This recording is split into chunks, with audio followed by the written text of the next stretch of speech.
شو اسمه؟ عمر المصري. عمرو. ايه 2. محمود السوري.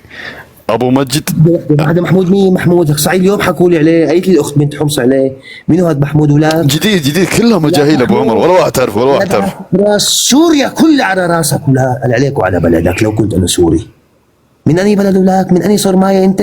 جاي تطعم فينا؟ عم يعطيك $100 بعت لك $50 رايح وياك في مرة على الكازينو وقعدك بشغله انت وياه. شو صاير بيناتكم؟ ليش عملت هاي؟ محمود ولك لك بس قولوا لي مين هو، بك بس شوف هذا ابو عمر الله يرضى. اصبر يا ابو عمر، هم ما اجتمعوا من انفسهم، من كي تلقاء نفسهم.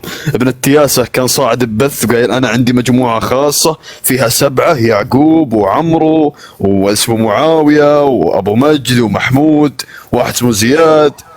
اي 7 كذا 8 جراوي يعني، او جرذان بجروب خاص، جالسين يتجاوزون على المحاورين وعلى المجموعات وكذا وعلى الرايح والجاي، وتم فضحهم يعني.